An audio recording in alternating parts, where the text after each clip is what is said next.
This is Anthony Roberts, host of The Reality Is Where Flirtation Becomes Extinct, man. We got a full house today. When I say a full house, I'm talking like, what's that dude? What's the white dude? That's what I'm saying. John Savage, that is. I don't know. I was about to say, with the Olsen twins. Yeah, we got a full house. Bob Saget. What did you just say? I said John Savage. I was really trying to figure it out. Ben Savage. No, but there's Ben Savage and Fred Savage. I'm about to get like TV nerd. If it ain't, let me stop. I know that's why you did. Ben Savage is Boy Meets World. Yes, and then Fred Savage did the Wonder Years. And then Dan Savage does the podcast. And Macho Man Randy Savage was on 26 inch. So we plan on having a Savage show today, man. So we got my special. Well, first of all, we got my co-host Gabrielle Johnson. Thanks for coming back. Allison Phillipson. I interviewed her yesterday. Ashley. What's Allison? Allison's her sister. I'm thinking about the Olsen twins. Allison's her sister. Yeah, I don't know. I do this every show, every time. Yes. But Ashley says she enjoys you on the podcast. She's like, oh, her laugh is infectious and contagious. It is very horrible. It's great. Yeah. We're at some point it's coming. We got our guest co-host in here, Reggie Atatula. Did I pronounce it right? Hey man, that was perfect. Okay. Perfect. All right. Are you part African? I'm full African. Okay. 100%. Okay. We just and then we got our special guest, man, the homeboy, Jason Criddle. How you doing today, man? A little African. A little African. A little less than 100. All right, as soon as this queen jumping in, they must have switched the internet service up here. It keeps popping up. So before we get started and get everything going, this is Podcast Appreciation Month. I don't know if any of you knew that. Yes. I was listening to Anna Sell's podcast, and when she said it, I was like, oh, okay. So I'm going to talk about what I appreciate, what I love about podcasting, and then around the room. Have you ever been on podcasting? I love podcasting. Okay, that's what's up. So for me, personally, podcasting, I love it because it allows you to be free. I think we all know about the FCC rules and stuff like that, to where if you're on CBS, you really can't say all the things that you really want to say, or it has to be whitewashed in a way, to where you can't just really talk about things. So to be able to bring it together, bring people together, bring it to a podcast, where you could have your own personal perspective and spin on things and keep it real, which is why we call our show The Reality Is. So for me, I had a job. I just got a new job, and the guy was like, I heard about your podcast. I was like, okay, you found it. That's good. I was like, it's very edgy, so hopefully I still get the job. But he was like, so what do you like about the podcast? Why do you, if you had your dream job, what would it be? And I was like, I'm already doing it because this podcast allows me to sit down with Arabic people, Muslim people, Black people, white people, Mexican people, and talk about different things that people really don't talk about. So that's what I love about podcasting. I'll throw it to Gabrielle. Gabrielle, you reading something? You looking up what to like? Snapchat. Oh, that's fine. Oh, no, you're like a teacher. Gabrielle, can you read? Can you read, please? Can you read, Yeah. please? Oh, is it on your phone? Oh, you don't know where you don't know where. You don't know where if phones are going to be a problem, I'm constantly looking at mine. So I'm listening. No, you're fine. I just do it. I'm just making sure. Can I make a phone call? Yeah. Give it a shout out. I can do it if you want to. I think that, what do I like about podcasting? Well, I've been doing this for a year, but I like conversation. I like to talk. So I like having good conversations, thought-provoking conversations. And sometimes I feel like it's a break from all the serious, Yes. person news. You can come in and just, make it short however you want. Yeah. And then like listening to it doesn't make me go podcast. And sometimes all the music is kind of like, music now is kind of trash unless you like, go on a scavenger hunt for something good to listen to. Right, so. And Reggie, what you like? All right, I'm gonna try not to spend too much time. I like hearing myself talk. I'm sorry. I'm very good at this. Ain't gonna keep y'all on. Yeah, right. Long story. Right. Quick side note: I just graduated from UTA. Our commencement speaker, he kept resetting the clock on his speech, and it made me so mad. He was like, "I'm only gonna spend 10 minutes," and then like 5 minutes, he's like, all right, and that's why they brought me here to talk for 10 minutes. I was like, no. You done already ran 5 minutes on the clock. But why do I like podcasting? I'm going to bring this from more of a radio perspective, like traditional radio, because that's where I come from. Yeah. And it's because it opens up the field of those who can speak. It gives voices to those who were typically voiceless. Before it was more of a big media conglomerate. Those were the voices that were heard. Those were the people who got to decide who voices were heard. With podcasting, it really brings it to the point. Anyone can make make a podcast and talk about what they want to talk about. And furthermore, it also allows a more, nuanced discussion about things that wouldn't get on air. Like, some people can talk about video games, and that's all they talk about, and that wouldn't make a radio show 10 years ago, 5 years ago, maybe. Yeah. So, like, stuff like that, you can get more nuanced conversation from more voices, more people can do it. I love it. It's absolutely. Right. And Reggie is black, people. He just has a very great voice. We've already said because he's 100%. But he's 100%. You don't know. I could be South African. Right. Yeah. But I code switch. I do that a lot, and I realized that recently. I did grow up in the suburbs. I mean, that's pretty obvious at this point. But I code switch a lot, so you might hear that pop out. Like, sometimes I don't. Hey, it's all right with me, man. And Jason, man, what do you love about podcasting since you've been in the game and been on it for a while? Freedom of speech, to touch on what you guys touched on exactly. Like, we live in this world where everything's been forced in our throats. Like, talking about this for the last week or so. Like, we're told to buy a certain car. We're told to buy a certain loaf of bread. We're told to eat this food and go to this restaurant. And so we're all living in this pattern. My stepson said to me, whenever I go to these radio shows, he's like, "Are you getting on the phone radio or the real radio?" And I told him, I was like, it's only going to be a matter of time before it switches and this is the real radio, because these are real voices, real people. Like you said, everybody should be able to start a podcast. We should have support behind us for that. It should get broadcasted everywhere. No, I definitely agree. Now, I wanted to, I was asking Arteezy, she's a consultant for my show, and I was like, she got the email from you guys. I was like, how did they find us? So my question is, how did you guys find us? Fishbowl Radio Network is pretty cool, man. I got the app on my phone, and whenever we found out that it was broadcasted right here in Arlington, I just wanted to come up here. Yeah. So we found a couple of shows that we clicked with. I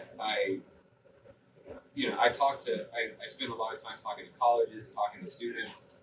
I don't ever get to have the real parts of the conversation like I want to really talk about sometimes, So, it's fun to come up here. It's fun to meet cool people. That's what's up. So, are you originally from Dallas? Originally from Dallas, born and farmer's branch, raised in Arlington, grew up all around here. So, I was reading an article on you. She sent me the notes over, and one of the biggest things that stood out to me was she said that you lost 200 pounds. What clicked in your head that made you like, I got to get this? My daughter started walking, and I've said it so many times. Like, I've said this so many times. Like, my daughter started walking, it clicked for me, and I was like, okay, I didn't tell her how to walk. She's gonna read a book. She's just watching this walk. She's gonna do every single thing that I do. And man, it wasn't just weight loss. It was a transition. It was just like it's a very emotional state of mind. That morning, I was brushing my teeth, and my stomach was moving after I brushed my teeth. It's like, it's just reality, So, all right, Jesus Christ, tribe of Judah.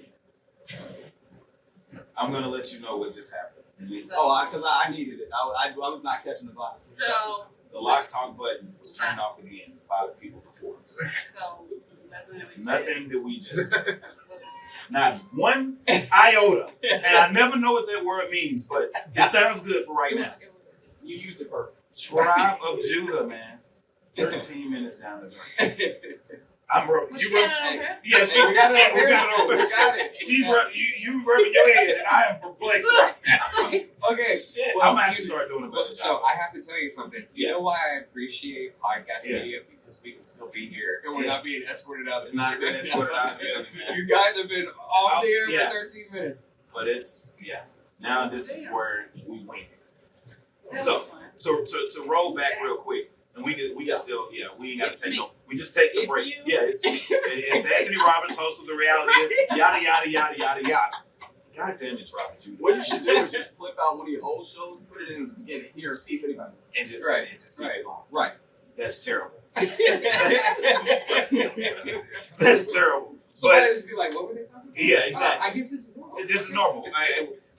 We were in the park, or on the park where we were talking to Jason about what made him lose weight, and he was telling us about his daughter. When he had his daughter started walking, and it just became a lifestyle. What I do love about it, because I just want to go back and tell everything.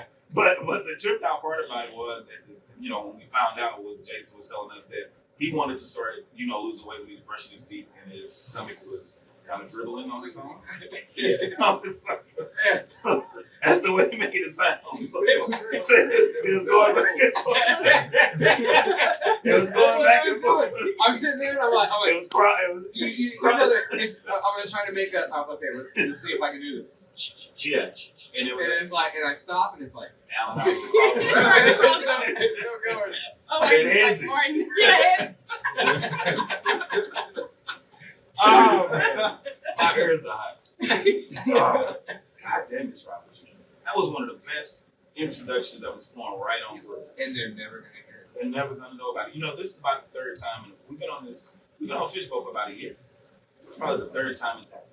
One time we had one really, really good show, and it was like the first 20 minutes of it. I mean, it was nonstop. I think Michelle was there. This one, Gary and Christian was there. Yeah, it's my fault. I need to start checking the lock time. I'm solution oriented, so what we can do is after the show, we just run that whole thing back. You know what I mean? Like, we just throw it in there. Throw it in there. We got different ways about it. But Jason, you also said you're from Dallas, and the thing that we brought you in today for the most part was with the weight loss. You said I read it and it showed that you ended up helping people lose 10,000 pounds collectively. Yeah. So how did you get that started? Was it like a run club or some kind of fit club you started? Yeah, I actually did start a running club, but it was really when I got into the personal training industry. I think I'm a solution-oriented person too. Like I find problems, and instead of trying to solve the problem, I always think, well, we can go a step further than that and find a solution. That way, we don't even have to approach the problem anymore. We just have the mind shake and everything's done. But no, I started working at this really small town gym in Georgia. I had gone to Georgia for a couple months just to clear my head, and that's where I got my personal trainer's license. And all the people, it was just like this neighborhood gym. There were 20,000 people in the neighborhood or in the town. There were only 200 or so people signed up at this club. So I would just come into the gym and people would come in and work out and things like that. So whenever I went into the corporate side of things, it was like you can work with this person for 30 minutes and this person for an hour, and you can't talk to anybody or any of your friends or any of your family or anything like that. Whenever I left the gym, when I left the corporate again, I went out and started my own personal training organization, but I turned it into a nonprofit organization so that I could help reach more people through education rather than just having one-on-one time. And so I found a couple of gyms to partner with, and I could just go in for 2 hours or 5 hours or whatever, and people would just come in. And instead of me working out with one client or two clients at a time, I could work out with 22 clients and direct everybody. You're a fitness guy. You know, it can be done whenever if you have a good, solid coach, especially somebody who's lived it before. Most personal trainers that are in the industry were athletes in school, and they have no clue how to have their body. Not at all. And so they go become a personal trainer. They have the nice body, and people just follow them, and they never get results from their clients. Yeah. Once you start getting results, man, people just come to you. It's so crazy because some of the people that I see in the gym, it's like I go to LA Fitness in the gym that I'm at. Out of 10 trainers I've seen, maybe 3 or 4 of them actually look like they work out. And they like the other ones probably are eating healthy because it's not about. I think a lot of times people think it's your body type that makes you healthy, but a lot of times it's not. But it's like I always see her have the employee of the month. It's this older white lady. She's you know what I'm saying. Oh, I forgot you go there. But she has the most clients. Yeah. She has the worst body. Yeah, she has the worst body, but it's like she knows what she's doing to transform people. Yeah, right. I saw one black chick come in. She had to be like 250, and a year later, I think now she's like 140. Right. I think that lady that you're talking about, she was once like bigger than she is. Yeah. So I mean, she actually looks really good. Yeah, compared to what she used to. Right. And everybody's body structure is just not the same. That's like I tell people all the time. They're like, "Oh man, you look like you're in great shape." And I'm like, "But I don't have a 6-pack. You can please believe that. I love to eat and I love to drink, and it's never gonna change. So long as my arms and my chest and shoulders can throw you off, you know what I'm saying? Hey, we'll keep it like that. You can run far enough away, yeah, you know, to make them think twice about chasing you. You know what I'm saying? So that's how I look at it. I'm gonna need a minute. Yeah. That's it. I don't need to outrun everybody. I just need to outrun you too. and just to throw a segue in there because I just realized we didn't even introduce who's all in there because that part got lost. So we do have Gabrielle in here as my co-host again today, and she sighs, and we have Reggie Attitude, the UTA graduate. I met you in the broadcasting program, and we have our special guest Jason Criddle. God dang it, I have to always say it. It's always there. Or I could blame us. Maybe we need to pay attention. We do need to pay attention. We could have somebody out there waiting to see if we, are on the air. That's what a producer does. But I think he did do that, but it was just 10 minutes too. Was there like a fight? No, a lot of times when we're here, like not to be funny, they love our show. What made you look at the button? When he walked up, I already know because it happens the same way every time. She walks in with a face like, please don't play my hair. And then I look and I'm like, shit, but it's not her fault. What's his name? Oh, you gonna throw one under the bus right now? Oh, my mom, and then I throw everybody under the bus. Anybody I can fit under there, I'm putting them under the bus. Every show, I'm like, please don't say anything. But my mom, she said my mom listens every day. My mama said, so she listened and she the one told us. But normally that's what happens. Two people will be listening. They're like, hey, I can't hear anything. Yeah, then you can't. I need to turn it this way. Yeah, it is a little spicy in here today. Yeah, so I'm gonna have to fix it because it's not as cold as it normally is. But I also wanted to talk to you, man. I hope it's okay. I read that you are autistic, right? Yes. When I think about autism, have you ever seen what's the show we all talk about? Have you ever seen Parenthood? No. I don't spend a lot of time watching TV. So it's a little kid on there named Max, and when I think he freaks out when things don't go like he doesn't like anything out of line. Yeah, right. So when everything, if you say we're gonna be here at 1:45, he wants you to be here at 1:45, or he flips out. Or he's like calculating the time. He's like, it's already 1:36. No way to make it. There's no 18-minute drive. Yeah. He's like, we only got 15 minutes. We're not gonna get there on time. The bus is gonna be gone. So when I think about autism, that's how I think about it. But when did you know that you were autistic? In my early 20s, it was because I had an fMRI done. I was sitting down with the doctor and I was talking to him about these massive headaches that I always had. Yeah. But it didn't even necessarily have to do with the headaches. It just had to do with the way that I processed information. My little nephew, Sam, whenever he was a young kid, he's about 12 or 13 now, whenever he was young, very antisocial, very standoffish, very disconnected with his emotions and his feelings, and now he's got to the point where he is just an everyday kid in society, and I think it's because he wasn't given medication, just like I was never given medication for. Yeah. At the end of the day, what autism has to do is the way our synapses create proteins, the way we deal and handle information. So you can have one enlarged part of the brain, you can have one smaller part of the brain, something that interacts more than others. And so the different interactions that I have, I would say, Mark Cuban is probably right down the street from me. If I kick my ass, I think Mark Cuban has autism. People like Steve Jobs, these are people that had some traces of autism. Yeah. And the way that I process information, I don't understand. And the way that people hire me to process information for them. And so once I actually had an fMRI done, I still want to get a specs, which is a pretty cool piece of technology that Dr. Neiman came up with. But everything just started fitting together and started making more sense. Why is it that I can find instant solutions to everything in real time, calculate balance,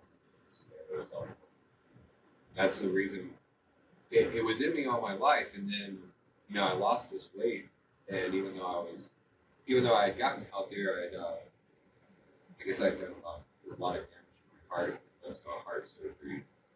My first, what I call a near life experience. And that's when everything clicked. That's when everything in me, the education, the books, all the things that I had learned about myself just kind of clicked. It was like, yeah, I can put this to use.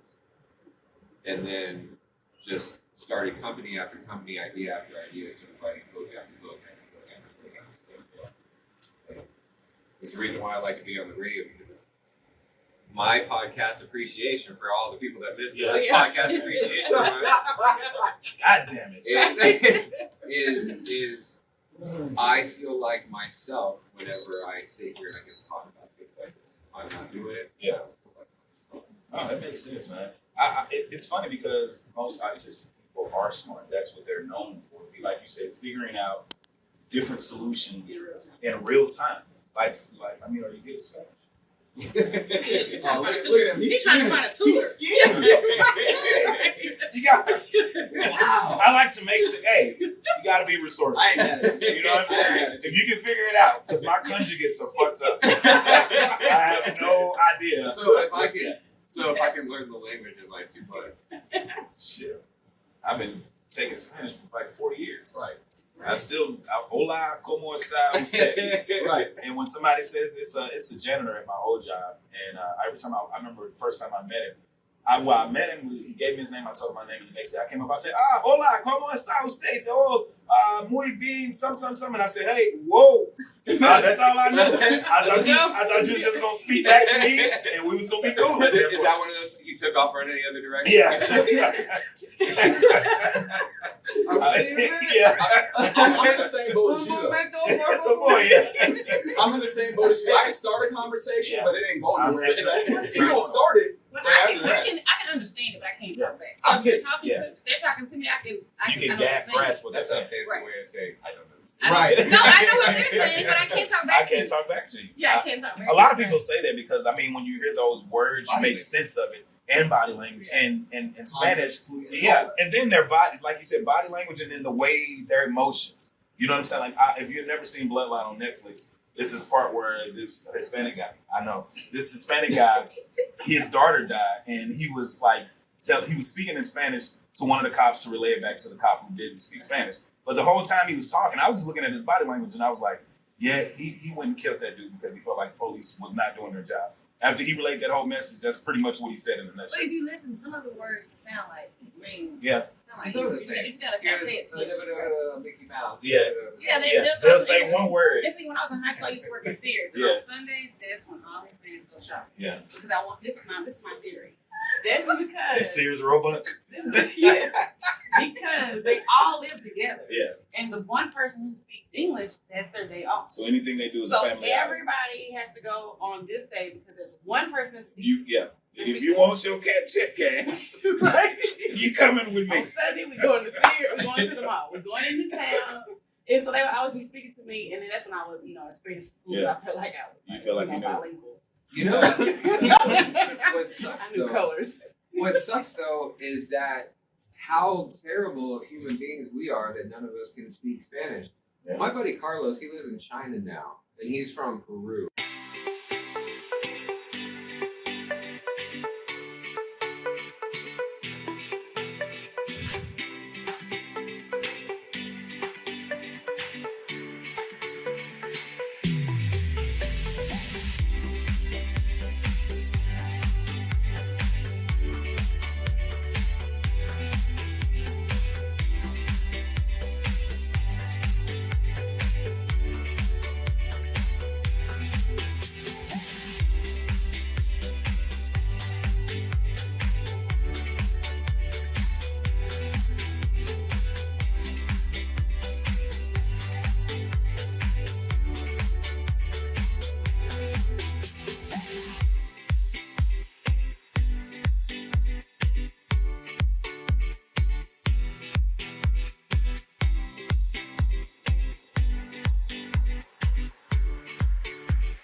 the point of view that he took in business. And so he was talking about how arrogant Americans are. Because he said that he helps people market their businesses to the Hispanic culture, but he said that we don't understand that, like you were saying, you have 40 different languages, all these different dialects, different values, different monetary systems, all this different stuff. And then here as an American, American will go, well, I want to give my stuff to the Hispanic community there. And they're not thinking about what they're not thinking above anything other than, well, I'm an American. Yeah. We speak American. Yeah. American. Yeah. So yeah, and I mean, it would be the same thing. I mean, just think if somebody wanted to say, well, I want to get my product or my business to the Asian community. Well, we all know the Asian community is bigger and consists of all these different cultures. So why would we just assume that every Hispanic person is from Mexico? Yeah, no, that's true. Now, it's a lack of effort. Like, that's what it is. Yeah, exactly. And I mean, it goes back to what you're saying, but like, really, what you were speaking to about there being, different cultures within, this larger Hispanic, I guess, Latin American, or I mean, there's a lot of ways being classified, and I do never remember the right way, so I apologize if you're offended. But it's just they'll understand if you put forth effort. A lot of times it's because people don't put forth effort. People are like, it's the same thing as when people don't try and pronounce your name. If people try and pronounce your name, you understand, like, especially if you have a hard name. Now, when you don't have a hard name, it's a little annoying. But when people try, you give them a break. But when people are like, can I call you Larry? I don't even care what your name is, right? Like, that's when it's, it's frustrating, because it's like, you didn't try to understand me as a person. You didn't try and reason with me as a person. You don't see me as a person. You see me as something less. And I think that's where it comes to. I haven't gone to France or Italy or anything like that, but I have had a lot of friends who traveled outside the country, and I hear this a lot. You guys have probably heard it too. If you go into a restaurant or go into a grocery store, you try to ask for, and you don't even try to speak their language, nobody will help you. But if you pull out the dictionary and you show that you're trying, then everybody will start speaking English to you. They'll treat you different. Because one of the things that I always say, I have a software development team that's in India, and I don't care if I offend anybody with that. If somebody says, "Oh, you should be giving jobs to people here in America," well, it's not. It has nothing to do with that. It has to do with I have a team of people that have zero expectations, and they offer so much. Yeah. When the typical person here, we have so many expectations, and we don't offer jack shit to society. Yeah. No, I definitely agree. And with you saying that, I wanted to talk about you. You created the Smartr app. So how did you come up with that concept, and tell us a little bit about it? I believe in a different future, man. I don't think that a car salesman has ever sold a car. I think we sell cars. I think that we sell our clothes, we sell the shoes. I mean, I want to buy those shoes that are on your feet right now. Yeah. You know what I'm saying? So, what are those, the curtains? Is that what those are? No, absolutely not. That would mean my granddaddy. So, no, I just, I consulted with multi-level marketing companies for a while, and I would help them with their compensation programs, help them with training, whatever. But one of the things that I learned in multi-level marketing is it's old, and it can be updated. And I don't think that people need to have to buy kits or be forced to buy a certain brand, just like we were talking about the part of the radio show that got cut off. We shouldn't be forced. Just keep bringing it up. Yeah.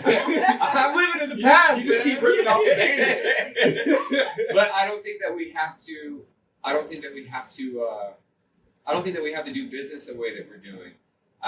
We designed a piece of software for people to be able to make money off of purchases that other people are doing just by building a shopping network. But at the same time, we built a piece of software so that you can at the end of the day, multi-level marketing is really good for building assets.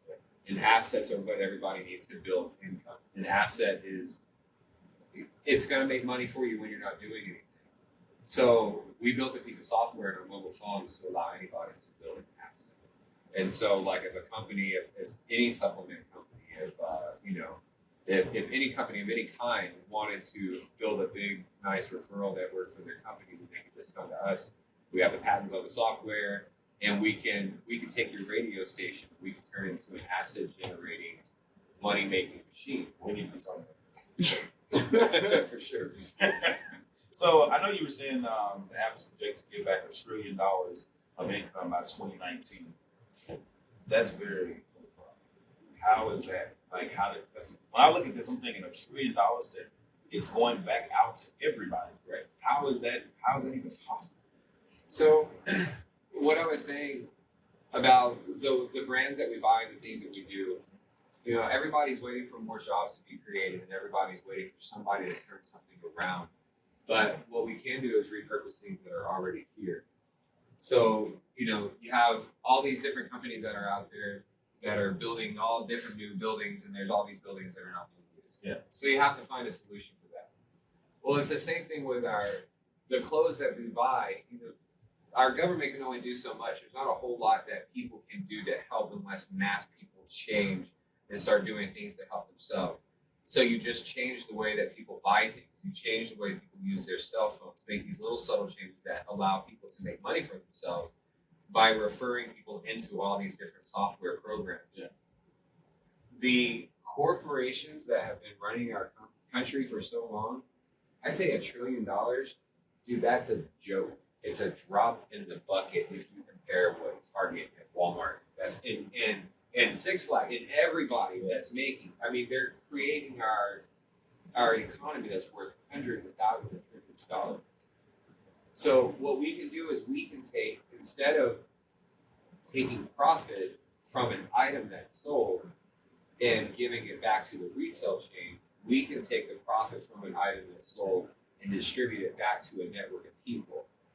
So whenever I say I want to give $1 trillion back, I want to give $1 trillion back just to show that it can be fucking done the whole time. Yeah. Just to show that you guys can be making purchases and buying food and going to restaurants and doing all this stuff every day. We're making so much profit on it that we could pay for your school, and we could, you know, we could buy you a new car, and we could do all this stuff where you guys are not doing.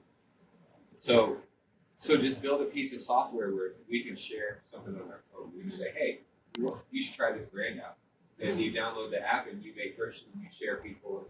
You do it with all different kinds of brands. All doesn't matter. Everybody's blown away by this rain. I just looked up and I'm like, damn, is it foggy? I looked at it and I said, oh, What the hell going on outside? I felt like I didn't have like a good attention span, but I'm glad to know everybody else is paying. Yeah. Because I was looking out here like, where?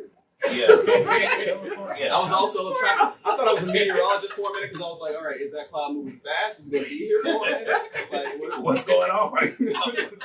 You also had inside the app, you have something about it's called Churches and Charities Donation Program. The reason I like that is because you have it set up to where I think you said you use a passcode to where the money can be distributed to where it's supposed to go. Exactly. And I think that's important because a lot of churches be stealing. So I thought that was a pretty dope thing to create that passcode. A lot of in my opinion. Yeah, well, I mean, a lot of it's not just churches. Oh yeah, of course. It's I think you're talking like 90. I had this talk. I had this talk with my kids. You should have been there for this talk. I said, okay, so I'm explaining to them what a church is. A church is a building that provides a service for income. Taco Bell is a building that provides a service for income. But if you don't go to Taco Bell and spend enough money, does anybody ever tell you that you're going to go to hell for not doing that? No, it's just an organization that's designed to take on money. So most of our same nonprofit organizations that are being run right now by these huge, big corporate conglomerates, they're just taking 90% of what they're taking in and they're giving it to the profits of the people, like the people within the organization. They're not actually doing research or doing anything to try and make the world better. So we came up with this program where somebody can share a passcode, and then we make sure that those earnings go to that organization. Not only do they go to that organization, but we'll double or triple the amount of earnings to that organization. We'll always double, we can triple it if we can. So we're taking enough profit, and even though we're distributing this profit back into, we still have enough profits where we can do free money Fridays and take on bonuses and get to the point where we are buying people life insurance and health insurance and paying for people's cell phone bills just because they're building their networks bigger. And because they're not tied to a brand, that's what makes it even more powerful. You also had one, now I'm going to read this verbatim for people out there who probably like this thing. You also created a business incubator which helps with providing assistance through education, mentorship, publishing services, which in the end creates commerce for communities. That's one of the things though, like on top of all of this, you're saying, are you talking about helping out the churches and nonprofit organizations and education? And to me, I always talk about, especially in the Black community, how can we create real wealth? How can we give back? How can we create commerce in our community? And this app seems to encompass all of those attributes. Yes, I think the problem that a lot of new business and entrepreneurs and everything they get short-sighted and so focused on making income that they don't figure out how to circulate income. Money is currency, so it has to flow. You don't need to build a product that people buy. You need to build a platform for people to make purchases and sell things through. You like the New York Stock Exchange or a banking system. And the bigger the system that you can build, the more money that you can ultimately make. The whole thing is I'm a bad motherfucker and I want to give back. I believe that I'm supposed to be a superhero and my purpose is to do all these things. So I'm just going to keep on doing them. So, our foundry, we're at the point where we need to open up a corporate office. I don't want to open up. I fired my board of directors, man.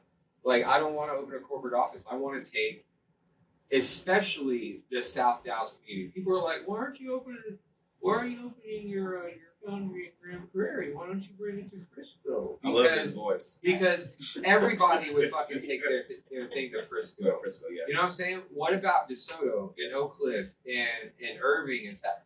In the part of Irving that people aren't paying attention to. You know what I'm saying?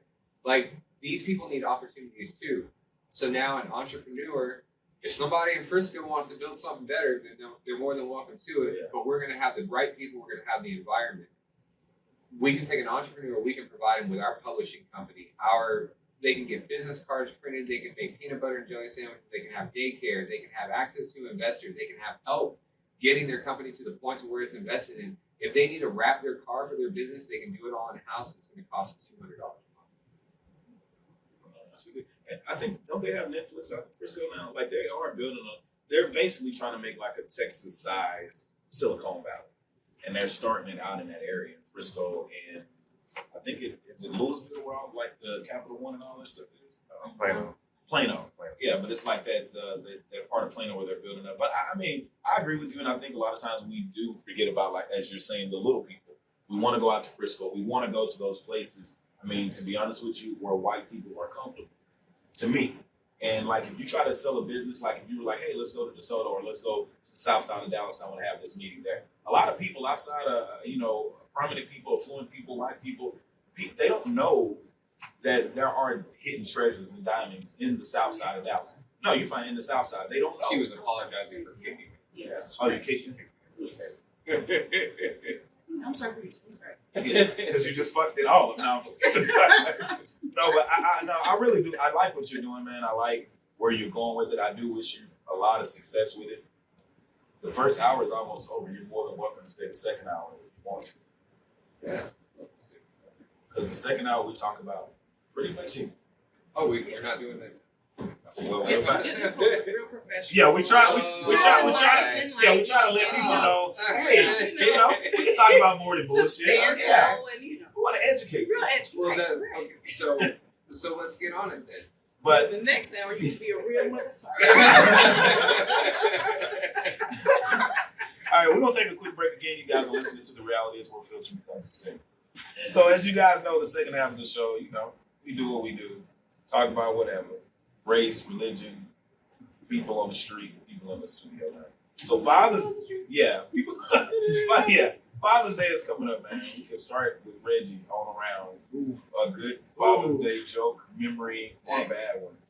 Or we can start with me. I was gonna say, you start with me. Like I said, I like to hear myself talk. That was before.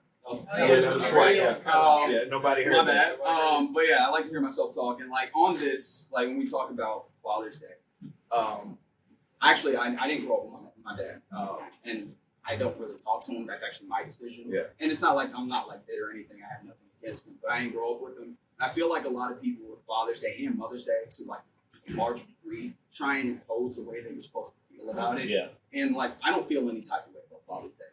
Like make that clear.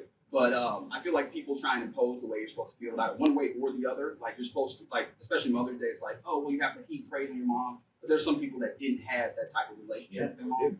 And same with their fathers. And obviously that's a little bit more because that's kind of lead. Yeah. But, you know, there's people that say, you know, you gotta feel this way. Or there's some people that are like, oh, well, you can't feel that way because I didn't have that experience. And that's not really the case. I'm like, my big thing about it is just like, you know, get it where you fit in. You know, if you want to celebrate, you know, a great relationship that you have, I'm happy for you. So have you ever met your father? I have. Yeah. He was a weird dude because he actually lives out here. Okay. But I'm from Houston, and like I met him when I was young, about like 2-3 times maybe. Yeah. Maybe sent me like a couple of cards on like a couple of birthdays. Yeah. That's about it. And then when I was 18, up in college, he decided he wanted to start calling me. I don't like at this point. I don't really need you. Like, and that's what was my decision. I was like, I have no adverse relationships or feelings towards you. You know, you live your life. I want the best for you, but I don't really want to. Just haven't been around, so it's no need for it. Exactly. So that's me. Yeah. You know. I agree. I know you got. See, that's what I said. Like we starting over here. Okay. Hey, it's gonna end like that. Too, so. I mean, I agree with you because, like, I know for Mother's Day, just think about that. A lot of times I didn't have my son because I mean, for me, I felt like I'm gonna have my kid every single day, so it wasn't a big deal for me. Until it became a big deal for him to want to celebrate me, I didn't. I mean, he would always bad for Mother's Day, and it's just like because it's that, right? Because he was doing stuff with the grandma and all this kind of stuff. Like, whatever, I don't care. You know, he buys me things all the time. He asks me, "Can he have $5?" He buys me. So you bought me I buy me gifts all the time. Okay, sure. But let me borrow $5 real quick. Why give you a surprise? So my dad, I did grow up with my dad, and my dad is I mean, we went through a little phase where I mean I really didn't care for him too much, but I mean now like even during the phase when I didn't care for him, I still always called him. He would always make me upset. People would be like, "Why do you always call him every time you get the phone like you're upset?" It's like I don't know. I just could never just be like skip. I ain't moving with him anymore. But now we're like in a really good space. But probably like the best thing that I can impress my dad is when I was married, I would always call him.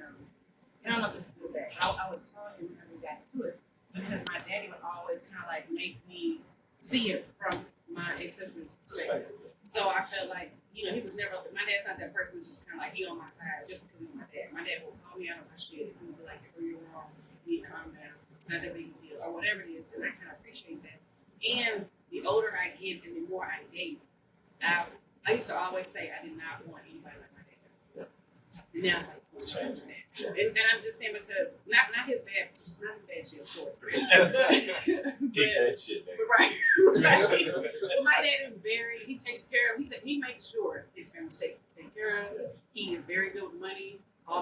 He's almost cheap, but he's right on that line. Right on the line. He's frugal. Right. He's very smart with his money. Like my dad, like he could probably build, you know, a $500,000 house. Yeah. He's staying in a little, you know, house that was his wife, you know, his wife's family, and I mean, he lives a very simplistic life, and he could do more. So I mean, it's just like the more that older I get, and then I have to talk about my stepdad too, because my stepdad has been two for right. Yeah, my stepdad has been in my life since I was 14. Yeah. So I mean, he's been now in my life. I think this might have been mad. I think more than he has it, or whatever. Yeah. But he's pretty cool too because he's fairly young. So like I can really talk to him about like I can be more relaxed. Like he's not like he is my dad, but he cool. You know, he cool. Yeah. Yeah, he younger than me. Yeah. Yeah. Your stepdad's like 2 years younger. We went to the same school. In math class, he used to always help me out. You know what? He's not that young, but I always give him shit. And I'm always like, oh, you finally growing up. Yeah. Because, I mean, with matter of fact, when my mom started dating seriously, he was 27. And I was like 15. Oh. So I was like, who is this? In his 20s. Like, I'm probably kicking him with folks in their 20s. Ain't supposed to be, but you know. So, I mean, he's real cool. So, I mean, it's my uncles. But So what kind of I saw that. What relationship do you have with your father? Oh man, I haven't seen him in years. We didn't. I have some pretty cool memories with him, but they were just so few and far between. I grew up in an abusive household, you know, and it's really funny. Like when you're talking about Father's Day, when you're talking about relationships, I think we all have this idea of what these people are telling us what Father's Day is supposed to be. These people are telling us what relationships are supposed to be, what Mother's Day is supposed to be, and all this stuff. Like, I'm a millennial. You guys are all millennials. We grew up in a generation where our parents worked their asses off, and they were in that in between phase. You had their parents that built a foundation of buildings, and then our parents worked in those buildings. We were taught to be isolationists. We were taught to be independent. We were taught to be, you know, self-sufficient and take care of ourselves from the time we were kids. So we suck in relationships. You know, like the typical, we have these relationships over and over, and we have the same relationships. And so Father's Day and Mother's Day, it's the same thing. You know, going. What happened? We weren't on the air? Oh my God! Are you kidding me? Woo! This is why I need an executive producer. Oh, man. This is why. I saw you. Reggie, yeah, he looked at me like, he gave me a look like, you motherfucker. I'm not good at hiding that. Yeah. And the worst part is I think I am, and it's not. Yeah, no. When he, No, I saw it. Yeah. I looked at you, and then because they looked at him first, and then I was like, oh shit. And I looked at, I need an executive producer. So what run it back real quick. What you I missed? really do need an executive producer. I do. That was a great show, it guys. We had so much yeah. fun. 2 great intros. Like Max said, he said, until next time. Well, you can keep going with your Lost part. episode. Yeah, that's what it's gonna be called too. That's exactly what I'm naming this Well, one. my dad cool. Just wrap it up. He cool. Your dad cool. We was talking about Father's Day. I love him. I don't really mess with that dude. And Reggie said he doesn't really talk to his dad. Jason was really in the mix, but he was just basically kind of summing up saying how his dad was not, he didn't really have that big relationship with his dad, and certain things he remembered vaguely because they happened so few and far in between. And you can continue on now, man. I apologize. We don't need to pull that Periscope video. Right? We really don't. You know what? We'll make it a DVD. We'll call it the Lost Episode. All right, there we go. And Boom. we'll And stop. YouTube. No, This is why I tell you I need help. that's. Yeah. But I also believe that that's the reason why we are the people that we are. It's Yeah. the reason why I became the father that I am. Like, I fought for my daughter in court for about a year and a half, Yeah. and I was fighting a system that was put in place just because I was a father. I wasn't even fighting against the mom for most of it. It was just this system. And even though Father's Day is coming up, I was walking out the door this morning. My daughter's like, "Hey, happy Father's Day." I was like, "Father's Day? No, it's coming up. I have a birthday. Who gives a shit? Like, why? Like, I got stuff to do. Yeah. I got my daughter and I have the greatest relationship in the entire world, and I would rather she not know that there is some holiday called Father's Day where we all had to take this day and we're forced to say, like you said, off the air. We have to feel forced. Like, we have to say, okay, well, you have to feel this way about Father's Day, or you have to feel this way about Father's Day, or you have to do this thing based on the way we've all been doing things. And one thing that I do like about my dad. About my dad, I was trying to No, I know. I was trying to specify, but I forgot. I don't have to. Yeah, Nobody heard nobody knows. Nobody knows about my dad. It's our little secret. One thing about my dad is he's always saying, "Give her, don't give me nothing." He's always saying, like, "What was that?" That was just saying, lock away the key. Oh. I'm like, What's going on? oh, Lord. My titties show. I was like, oh, I didn't want to look down. Yeah. Perfect. Yeah.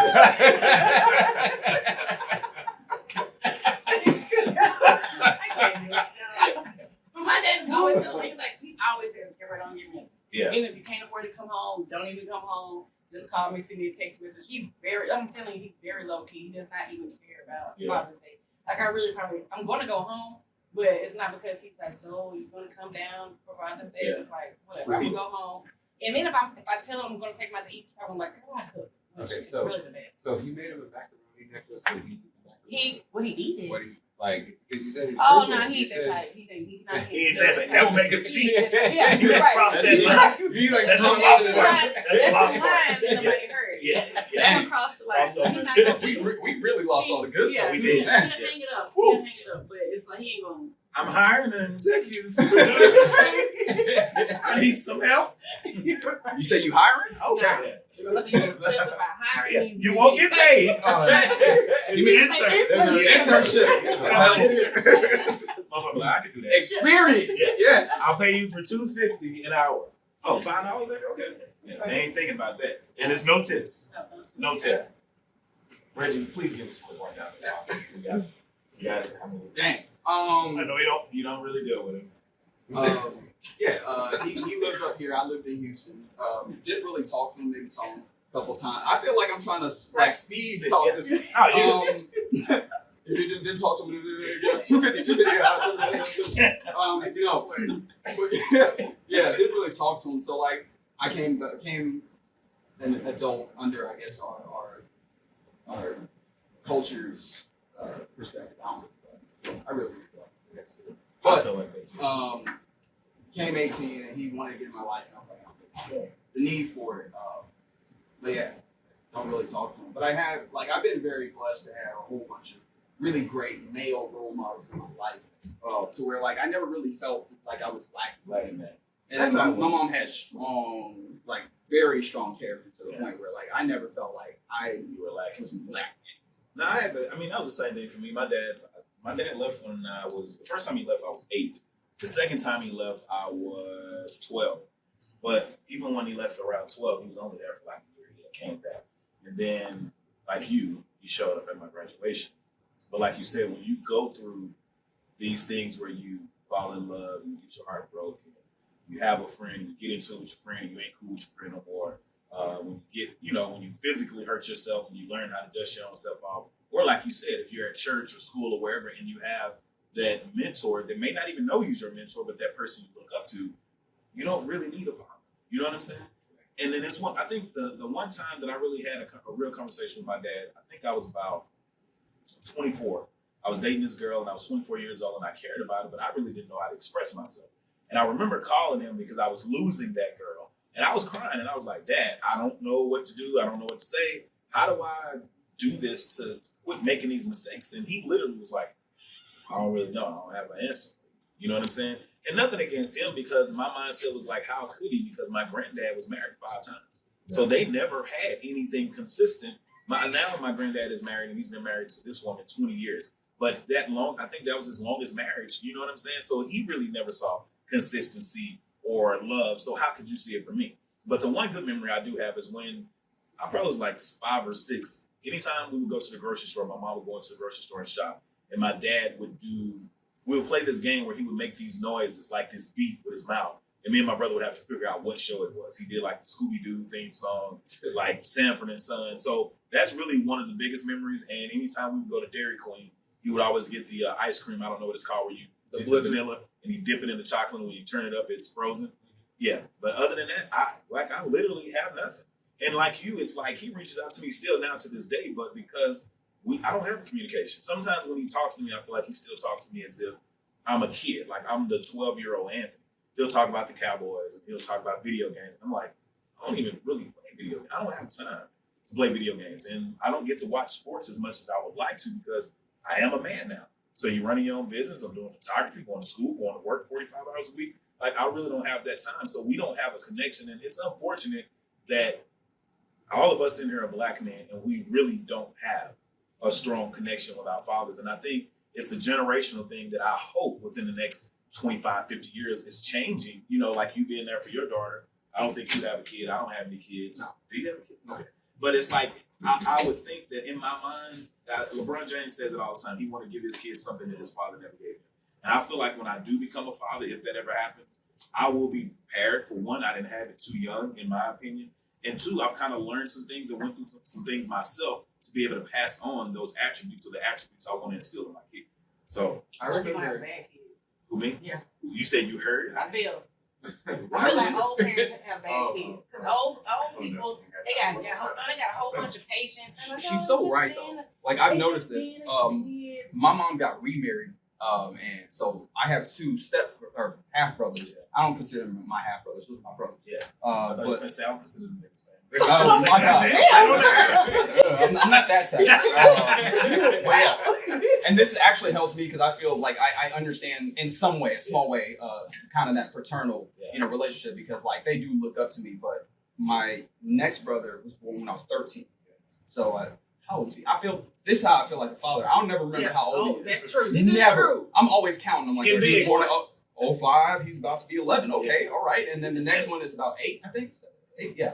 So like they're young. I really just did the math. They're young, and like I had to deal with them, and I learned. But I got way away from what I was talking about. She got remarried, and like my stepfather was cool. Like I got to have that relationship, which was dope. But like now my mom deals with those guys so much nicer. They do stuff that would have gotten me like concussions. Like they do stuff that would have got me knocked flat out. Like one hitter quitter, 2-piece and a biscuit type stuff. And like they'll just be walking around talking to her all the time. Well, I mean like not like super disrespectful, but like stuff that like I could never get away with. And I'm just sitting there looking at her. Do they live here? They live like down in Houston. Oh, in Houston? Yeah. Is it a suburb area? Oh yeah. Mostly white?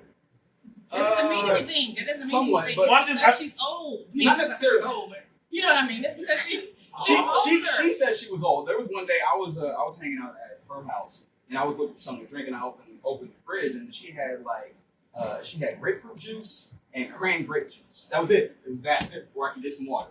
And I was like, Mom, why you got all these old people drinks? Yeah. And she hit me with something I did not expect. She was just like, that's because I'm old. And I was just like, she said it in so matter of fact. I was like, oh, I didn't even like that wasn't something I was You thinking. have to accept it. Last night when I was coming home, I knew I was old. My second drink, it was like, we want to go to the next spot. I said, I ain't worried about no girls tonight. I just want to go back and get in my bed and watch TV. I don't care about the extra girl. I mean, it was beautiful women out there. I'm just like, I don't give a shit. I just want to go home, have me another beer, and fall asleep watching And TV. that's funny. I read this meme. I think it was this morning or last night when I was at home in my bed doing nothing. And it was like all of my childhood punishments are now my adulthood goals. Like I just want to stay at home in my room. Don't I talk tell on my the daughter phone. the same thing. I tell my daughter, I told my daughter, I said, you know what I'm gonna start doing? When you get in trouble, I'm gonna go take a nap. Right. Like, and then you can pay the bills, and you can make sure the electricity is paid. You can go to the grocery store. You can do all that stuff. But no, man, like like I said, I went to court, and I remember saying to my attorney and to the judge that there is nowhere in any book where it is written in scientific law or anything like that that says that a mother is better at rearing a child, but I can give you all different kinds of documents, anything, just to show that what happens when a father is in another child's life. And I think, like you said, I think we're children of a broken generation. Like it's years and years of problems stacked up. And what my hope is that there are more, not dads out there like me, but more parents that are actually creating a family. Like one of the books that I was working on last year and it's never got it out was called Return to the Father, Return to the Family. And that's all I was talking about is we are a generation of men with nothing to do. We're a generation of men without a goal. And then society expects us to be fathers. It's because we're being told to do this and this and this and this. But most men that have illegitimate children, they weren't even trying to be a father when they had that kid. They weren't thinking about a dad. They were a completely different generation. That was a person that wanted to bust a nut and they ended up having a kid. And now they have 2 kids or 5 kids or 6 kids or whatever it is. I was the one that was holding off because I was like, I don't want to be a father. I'm going to turn my dad. My dad was a piece of shit, and I'm going to be a piece of shit. So I don't. The same way. And then, yeah, I think I've said it a couple times, man. I think if a father would just hold their child, just be there. If you're going to leave because of the relationship of being in the baby's life. Just hold your baby. And then you're going to be like, oh. I can be a dad. It's just like, you just feel this come out of you. It's like, yes, there were evil spirits. And then my dad's like, what? Like Ghost Dad, like Bill Cosby, jumps up. I don't know, what about, whatever. So anyway, that's what I felt like. And you hold your child, I mean, she's like really small, and I'm sitting here thinking like, damn, like I was this small one time. And what my mom told me, we were born at home. My mom told me, like, as soon as I was born, my dad said, I'm going to go wash the car. And he left for like a week. What? And I'm sitting here thinking, like, all I want to do is spend every single moment holding this child, That's what our teacher always tells me, except like, I don't know if I ever know. But she's like, if you have one, and like you said, if you hold it or you see that child, it will change. I don't know, because I feel like I'm gonna be. We were getting all emotions. You were like, stop that. No. So I'm telling you guys really going. No, but I feel like sometimes it freaks people out because I remember, of course, I don't know exactly how a man feels or what's going through his head, but somebody took a picture of my son's dad at the hospital when he was hugging my son, and in his face was looking like shit. So that's what his face looked like. It wasn't like society, because of the generation. Like, okay, so like 100 years ago, people had their family, their faith, and their farm, and that was it. Like, you selected a woman that would have sex with you, and you spent the rest of your life with her. And then as they grew up, you started getting cars and TVs and jobs, and men started having more freedom, and people started being able to have the ability to cheat and go screw around and everything like that. At the end of the day, look at nature. We're just another animal society. Just because we figured out how to build that tractor doesn't make us smarter. It just means that we learn how to use tools. So most families, most fathers, most parents these days, they're not ready to build. They haven't even thought about what it's like to be a parent. They just know that my penis got touched for the first time when I was like 11, and I wanted somebody to touch my penis again. So, you know what I mean? I'm going to grow up and see how many people I can get to touch my penis. Don't say that. My baby's 11 years old. I mean, do you want to hear it, or do you want us to act not like say it's it? because I tell our teacher the same thing. Yeah. She'd be like, "Oh, yeah, this." I'm like, "He's touching himself." He's been touching himself since he was 6. Yeah. No way. Okay, Well, I I mean- will say that because he sleeps with his hand. He does. Like, I'll go in his room and his hand will be in his pants. That's because he fell asleep doing it. Yeah. It was like a cold brewski. He figuring that thing out. I'm just telling you, man. He asked me this week, can he get the Instagram or a Snapchat? And I was just like, Yeah, it's coming. I was just like, Wait till you start finding the socks on But your think face. about that. Think about 100 years ago. disgusting. Think No. about 100 years ago. Young boys are. Or even 50 years Yeah. ago. Yeah. Like, think about 60 years ago when your parents said, you're going to find a nice girl and you're going to court her for years. And guys would sit there. Guys would go to high school and college and get a job and then say, look at me. And then a woman would say, okay, we can be together. Yeah. Now, a 12-year-old can get Snapchat and say, hey, you want to come over and touch my penis? And then, and that's it. Yeah. There's no value. Yeah. There's nothing there. It's just a game. It's not being taken seriously. But what you know is so funny that what you're saying, Jason, is also if you do have a man that's wanting to court a woman, he's thirsty. Yeah. If he's chasing, like, That's oh yeah. the wrong woman. Yeah, I'm just saying, but that's how a lot of women You think right. these I days. mean, I guess. You open the door, you Yeah. call her, like when you see a movie and you see that movie and that guy wants that girl's number, but the girl don't give it to him, but some kind of way he finds out how to get her number or her address, and he show up at a job, and she's like, "Oh, in real life, I'm like, security. How did he find me? That's not realistic anymore." People are not, and I could be wrong, but I wrote this before, and a whole lot of women were. I said, women don't want a man that's in pursuit of a woman. Women want a man that's in pursuit of a goal. Like, women seem to be more attracted to men that have something bigger to do with their life. They're doing something. They're reaching for something. They're actually working their ass for something. Like, most of the men that are chasing, those are the guys that are sitting on their mom's couch. They're just, hey, girl, holler at me. Hey, girl, I'm hollering from the garbage truck, like on moving day, hollering from the garbage truck saying, hey, give me your number. Yeah. Because they're not looking at the lack of value, the lack of worth that woman might not see in that person. I don't think that a woman is attracted to a Ferrari. I think a woman is attracted to the character that it took to get the Ferrari. Because this day and age, 2016, the bigger house, the nicer car, it is that alpha symbol that the women used to look for hundreds of years ago to find the guy with the biggest shoulders, with the Anthony pecs. Like, no, I'm serious, man. You take it. I also want to say this: hoes out there to go for that Ferrari. I mean, they're not thinking about what to do. They ain't thinking about it. They gonna see the Ferrari. So but you said some hoes. That's what I'm saying. Yeah. I mean, because it is women and it's hoes. It's like it's men and it's players. Right. We have demographics in those ways too. So finish what you said. So I think you're right about the whole like physique thing and whatever you're saying. I like the way you're taking it back. But to you know what? old I'll say days. this too. I was going to say this earlier when you said about the ladies. I don't. Maybe you can explain this to me. Back then, I feel like men cheated just like they do now, but it was. But they went. No. Older people, I say older people that I know, they had plenty, but they always came home. They always took care of home. It was always like this. I'm gonna go play. And it was never. It was like. It was unspoken. So, like, the woman knew that this is what he was doing. But he had, I guess, enough respect to respect the household, still take care of his kids, still take care of his family, still go to work every day. And then on the weekend, he might be gone, doing whatever it is he's It's doing. not necessarily respect. And I don't know what to say right now. I generally try and stay away from that recency bias because we do this and we kind of have a certain nostalgia towards the past and try and make it seem better. We do this in music a lot as well. True. But we want to look back and say that it was better then. Humans are humans in nature. It's still very much the same. There was a lot of cheating in the day to day, particularly I'll think back to like the 50s, Right. 60s, right?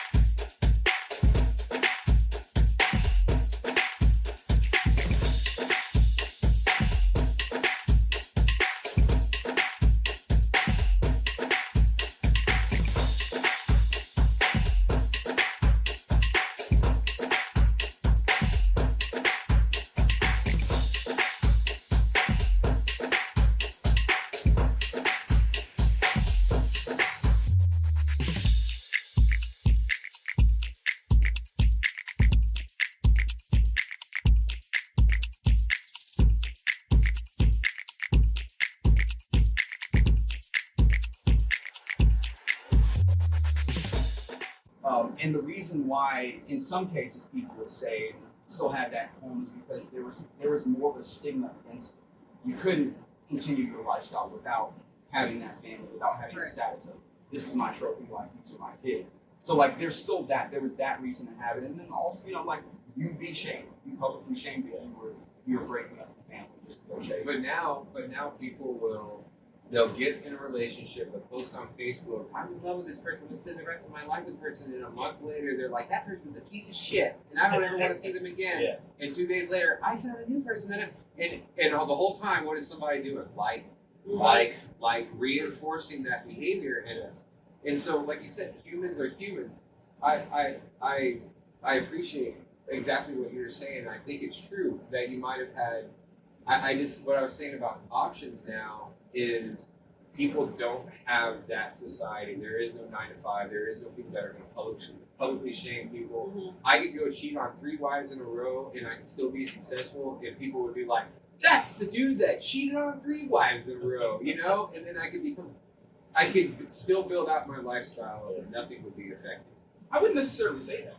Like there were plenty of people. Eons, there are tons of people that were successful in spite of how bad they are. That's kind of the American dream. Right. Like the American dream is you can be successful despite whoever you may be, or in spite of yourself. So like I wouldn't necessarily say that's changed. I think what's changed is the vehicles in which it's done, the ways in which we can see it, and obviously because you're speaking of social media, like I think technology has made it so that it's more evident to a lot more people. Right. But I think that this stuff it might be more prevalent. And obviously I'm not a social scientist to where I know like the stats and figures around it.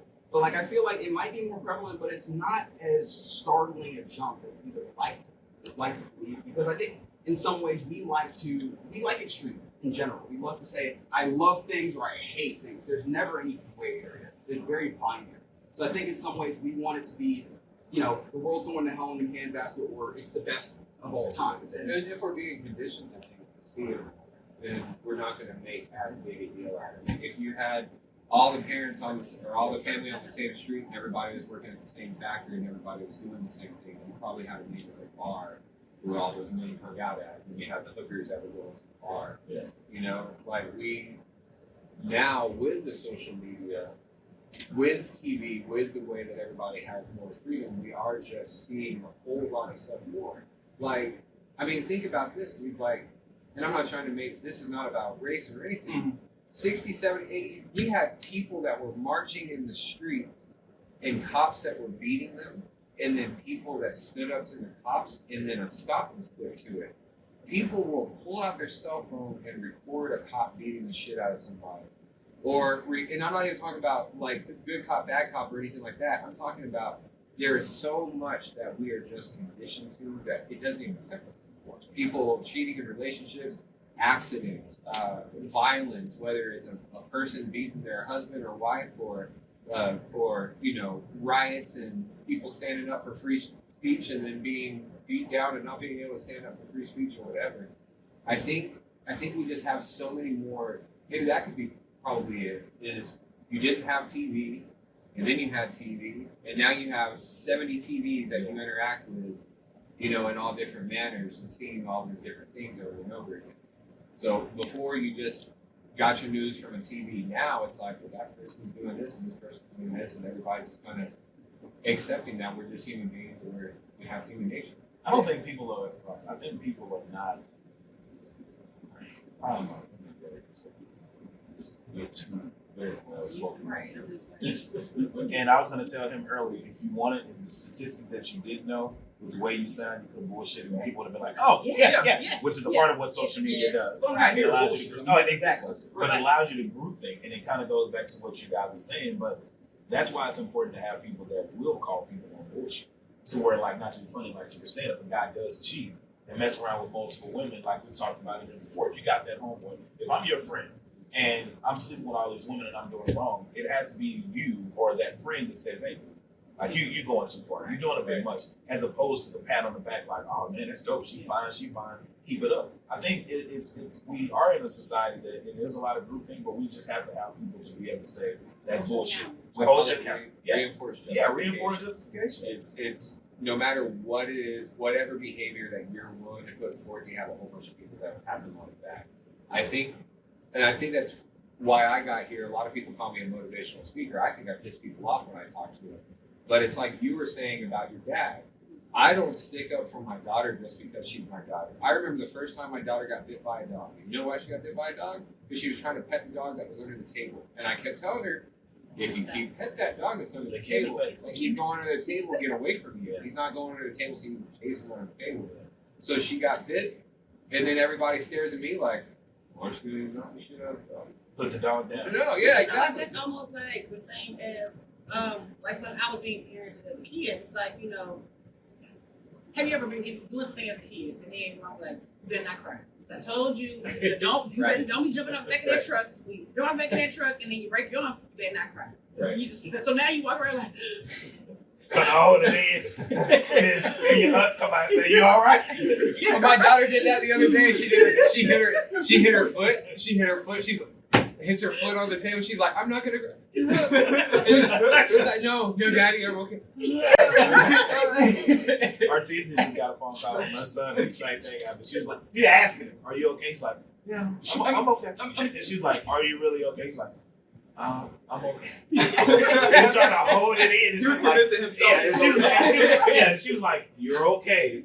Go sit down. Go do whatever you know." He's like, "Yeah, but I miss you." And I was like, "Man, here it goes. It's coming all downhill from there." It's just, You know what? that's One time, kids. like this house I used to live in, the washroom was outside. Yeah. So Cameron was outside with me, and the wind blew the door. And this time he was smaller, so he was like right level with the doorknob, and the doorknob like hit him in the side. But it was hard. Like I thought someone had taken him to the hospital. It was like boom. He was just like, "Yeah." That just happened. I'm okay. I was like, "Do you need to cry?" He walks into the backyard and just like, "No." He's trying to bend. But you know, it's so funny that you say that too, and I think it's important when we come back to men and how men treat women and needing men in society, because it's gonna take men, real men, to change society, is giving him a space to cry. Oh, You know yeah. what I'm saying? Because a lot of when we grew up as boys, they're like, don't cry, suck it up, whatever. You have to have some kind of emotional component Yeah. to your personality as a man, because if not, I mean, you'll never keep. Go ahead. One thing I've always said is having my daughter taught me how to be a mom. Yeah. And especially raising her, on my own, it taught me how to be a mom and get more in touch with the emotional side of myself. And so now, whenever you're a parent, a couple of us in here are parents, what is the worst thing that could happen in your day? Is your child being hurt. Right. Like, whenever if I'm just sitting here and I think about my daughter crying for any reason, like, I'll want to start crying. Because you just do not want to see your child hurt. I think that, like you said, we were told not to cry. And it wasn't until I became a mother and then got in touch with my emotional self and started getting in real touch with my emotions that I was actually able to balance myself out of the human being. I feel like that's somewhat problematic, though, and I don't mean to like try and chide you this way, but I feel like in that way, I was gonna look at you like, All right. yes. I'm about to change my voice. Go right ahead. right. Okay, so I feel like you're still playing into somewhat I can't even collect myself. I'm still laughing. That was good, man. There's still this gender stereotype that we have that women have to do with the emotions. When I feel like emotions should be a part of masculinity. Like I think Emotions have to be. Yeah, I'm So, touching on what he was saying. when you were talking about being a mother, you're not a mother. You're still a father. You're just more in tune with those emotions and more empathetic and more sympathetic to those things. I wouldn't say you became a mother. I'd say you just became more in tune to those things, because I feel like in saying that you became a mother, you're still somewhat saying that being a father means not touching into those emotions. As a father, you can and should touch into those emotions. You know what I mean? Yes, or I was touching on what. Or I was doing that. No, okay, so I remember whenever my daughter was 4 years old, and on her 4th birthday, I took her to the nail salon to get her nails painted for the first time. And I'm sitting there and I'm waiting, and she's getting her nails painted. She's having the time of her life.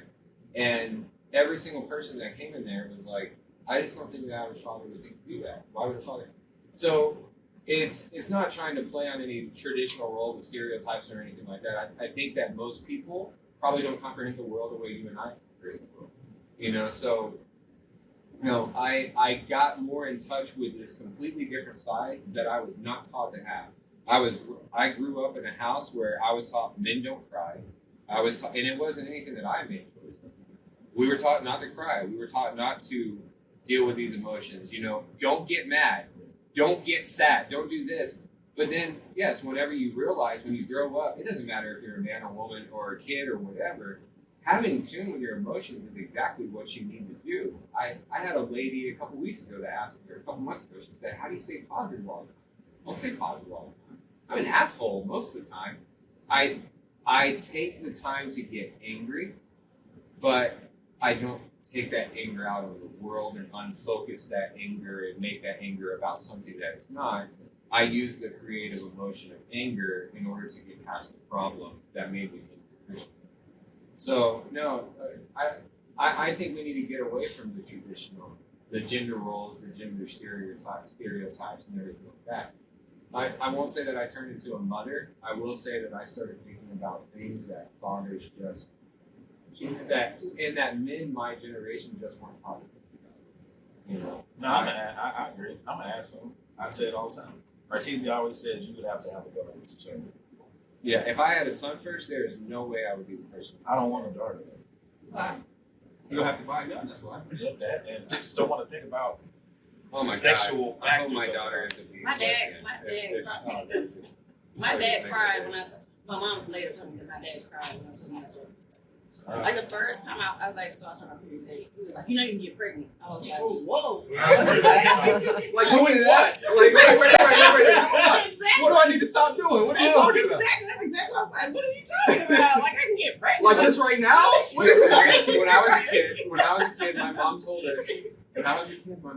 us that people people have babies whenever they touch each other when their hands are off. I remember in second grade, I made out with this girl Natasha in the reassignment class after school. I went the first day we just kissed each other on the lips. The second day we touched tongues and everything like that. And I was in second grade, and I went home and I told my mom that I got to go pregnant. Oh man. We are going to talk about this. What? Tell me exactly what happened. And I'm just sitting here. And you start. I remember goosing. I probably could have carpet burned the shit out of any girl. I'd be goosing like crazy. That's why I say, y'all, if he's saying this in the second grade, and I was goosing in daycare, like pamper rub, what you think y'all sons? What do you think they're doing? My son is he's not doing that. That's what most people say. My son is not doing it. Yeah, he's not. He might not be doing that, but if he's sleeping with his hands in his pants, he is prepared. Right. He's asked me before, like, he was like, my balls hurt. So I don't know. Tell him I just be like, and tell him the milk is coming. no, I just tell him. I just tell him come pop. I don't even want to talk about this. But I think you bring up an interesting point when you talk about that story from even second grade. I mean, being honest with your children in some way. I mean, I'm not saying you have to come out and tell them about everything. That's too much for them to handle. But in being honest with your children in some way, I think that will help that. And of course, I'm gonna make sure that I put out there that I'm 24 years old and I got a kid. So take that for what you will. Yeah. But he's responsible.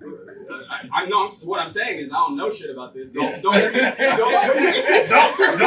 to his voice. I'm just saying, it might help him to be relatively honest. But this is true. Now I am my son knows probably more than most kids, I guess his age, or maybe not. I don't know. I mean, I tell him if he asks. The only thing I haven't told him was that he did want me to have a baby. He was like, I want to have a baby. And I was just like, well, I got to find a man first. And he was like, wow. I was like, that's good. We're going to keep you right there. We're going to leave you right there. I didn't even know you was that innocent. That's parking lot. He didn't come back to it. Yeah, I was like, oh, okay. What type of Then he kept asking. So finally I just said, when people are really, really, really, really in love, that's when they decide they want to have a baby. Or really, really drunk. No, I don't want to. So I had to make it make it fluffy and I have a book out called Everybody Poops in Their Pants, and it's just like I was like, you just ripped the title and you have it in your pants. Exactly. Are you good? And the reason why I came up with it is because I try to tell my 5-year-old daughter stories about my drunk friends shitting in their pants, in different situations. And like you said, you can find ways to talk to these children. That's good enough to put it in a little book. But we were not taught about sex. I learned about sex from finding a porno with my sister and her boyfriend over at his parents' house. I watched it with my own boys. That's I know. I saw you look over at me. I'm not telling. No. This ain't a round table like that. I'm not telling. But nobody ever sat down with me and said, "This is what happened." I thought babies came out of a belly button, and I thought men stuck their dicks in women's butts, and I thought like that. At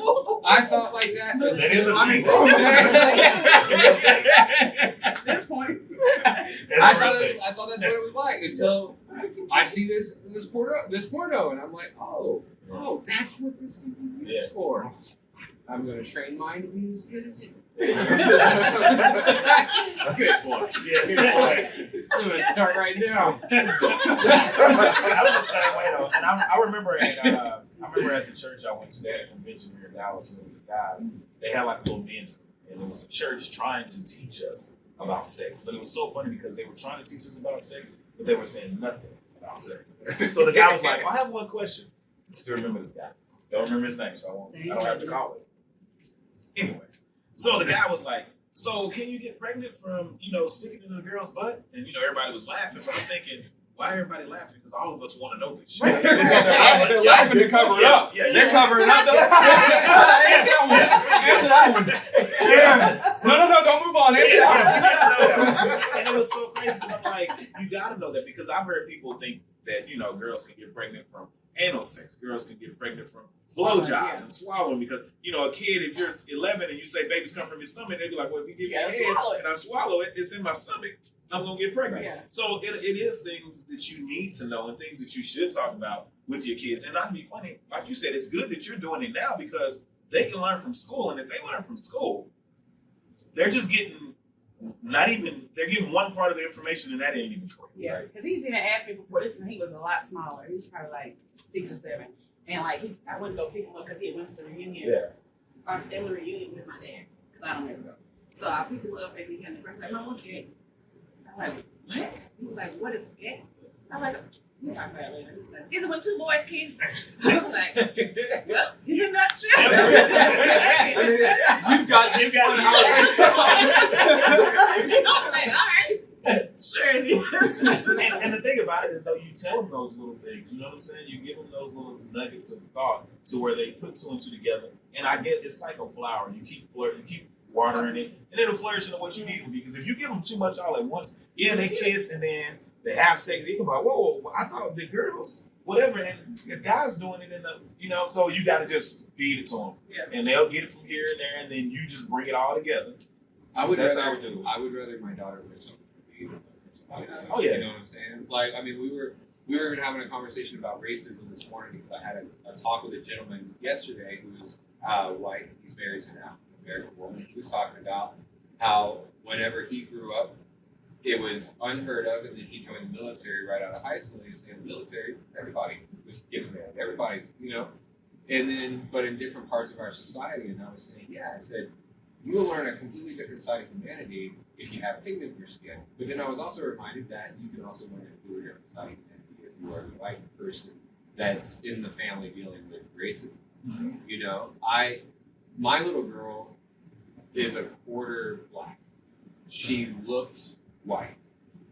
At the same time, I'm still gonna let her know what this is. And the same thing, man. I don't want to, but there's gotta be a day where this is gonna come up and we're gonna have to talk about sex or something like that. And talk about these things that my parents never sat down and talked with me. Yeah. I think way too many of us learn stuff from school.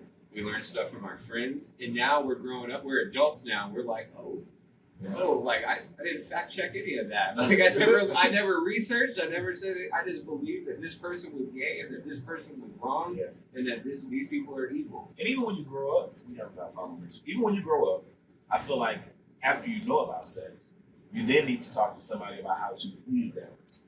Because for women, you have a lot of women that are dating guys and they just bumbling around in there. I was one of them. You put me in the game, coach. I'm going hard and I'm going home. I didn't think nothing about No technique. I'm just getting it. I'm going until I get mine. That's it. Sheer power of will. Yes. And I'm just going at it. You know what I'm saying? And it's like, I think I dated an older woman and I was using that same technique, and it was her that was like, you gotta do this. You what? Slow down. Slow down, Simba. We're gonna get you in the right way. I lost my virginity to a 45-year-old woman. Hey. She taught me the ropes. And that's where it started. They give you the foundation. Right. Because all you know about is putting it in and going in. They got to give you a foundation to where you're going in and they're teaching you about a woman's body. And the same thing for women. Women need to learn how to know. I think women, one of the biggest things I've learned from being intimate with women throughout my life, a lot of women don't know their bodies. Especially a lot of times you're being taught, especially in church, not to masturbate, not to do this. I can take care of me better than any woman I know. I talked to my little cousin. Give me about 30 minutes, close my door, and I'm good. And I won't even fall asleep with my hands in my pants. Not at all. I'm professional enough to go wash my hands. Like, it's done. It's done. I'm ready to go. Yeah. Start dinner. You know how many times I've been out in relationships throughout the years, and the girl tried to give me something at the end of the night, and I didn't know if I was going to get something, so I took care of it so I ain't going crazy throughout the night. They try to give you something, and I'm like, yeah, it's not going to. I'm a honest person. I'm like, I already took care of it. I need a couple more hours before that shit refills up for me to give you anything. Why did you do that? I didn't know I was going to get nothing tonight. So I had to make sure that my mind ain't going crazy and my balls don't hurt. Like you're saying. That's blue ball. That shit is, he's coming into I can't tell you how many dollars I've saved, how many headaches I've saved, and how many children I don't have because I jerked off instead of going out. Hey, I'm telling you. You know? When I jerk out, I don't My have to buddy jerk used to out. always tell me, Jerk out. I would text my buddy at 1 o'clock in the morning. I text my Choke buddy him at out. school at 1 o'clock in the morning. I said, look at this shit. You know? And he'd say, just jerk off. And you're just like, oh. I'm telling you, when I masturbate, I don't think about nothing else. Don't nothing worry me. When I'm telling you, like if you worried about a girl, like a girl on the phone, like it's been times where I'm in relationships and other girls trying to get at me, and it's like I'm gonna get in trouble. I'm gonna get in trouble. Let me take care of this now. So where if they start talking that yak, you're like, okay, all right, that's cool. Yeah, sorry. And that is already taken care of. Not busting a nut will get you in trouble. Whoa wee. It's like going to the store when you're hungry, man. And you ain't got no money. You be ready to steal some shit. And on that note, So Like, I'm just sitting back, like taking note of like the entire podcast, and like the way that we've gone to end it like this is just amazing. It's wonderful. because nobody ever heard the beginning. Yeah. Right, Nobody exactly. got any idea how these conversations like happen. Gabrielle said last No. week, that's great. So before we get off, I want to Reg, let them know where they can find you at on social media. Oh, I'm at Reg Attitude. I'm gonna have to spell it out because Yes, y'all know how to spell it spell out too. my name. REGADETULA. That's me on Twitter, and I'll be tweeting about sports all the time. And So we didn't get to do sports, but I'll probably call you to where we can do it. And we want to have you back, man. I like having you. Yes, it is. Yeah. I have no idea what y'all talking about. True. Oh, they're great. thank you. I appreciate it. I appreciate it. His team got it, so thank you. Back to you, Bob. Yes. And where can they find you on social media? Oh, you guys can find me right over here on WKFM. Yeah. And that's the thing about it. Anybody can change their voice, but like when I thought about radio like that, in that sense, I'm like, I don't know if I can carry it on for 4 hours. You get used to it. Yeah, I know. And obviously it helps that I like hearing myself talk. Yeah, Lance wanted me to do it, and I was like, I don't think I can do it. It's hard for me to do something without cursing. I'm just telling him I'm not that trained. Right. He'll hit a foul ball and he misses, like, what the fuck? How did you? No. It's like I was looking at. Okay. Yeah, give us how we can find you. I guess you could look up Jason Criddle on social media. I'm not as active in social media as I should. I got about 20-something books on Amazon. Look up the Smartr app and the Smartr founder. If somebody wants to. Is that spelled different? SMARTR. Got it. I appreciate you saying that because I was just going to say Smartr. Well, I wasn't going to say nothing, but I knew it was spelled different. I was just setting you up. I'm good at That's this. a layup. I got you. I appreciate it. Call me Kyrie. No, you don't want to be copyrighted. Go ahead, tell where they can find you again. I'm naturally _G with threes on Instagram, Twitter, and Snapchat. All right, and you can find me at Sir Robert Poe on Instagram and Twitter. On Facebook, it's just Anthony Robertson. Keep in contact with us. And all things The Reality Is at www.therealityis.com. That's THA The Reality Is. Also, you can follow us on Instagram, Twitter, Anchor, and Facebook at The Reality Is. Hey, we're going to put out a DVD for this episode. All the lost episode. That's what it's gonna be. That way Better people not can get bring the your whole kids. thing. Better not bring your kids. I read And we got Harper here, man. Thanks for coming through. You know, he wanted to come through and see how we get down in the studio. So, hey, man, we signing off. Always remember, inhale, courage, exhale, success. Until next week, we'll all let y'all. Y'all take it easy.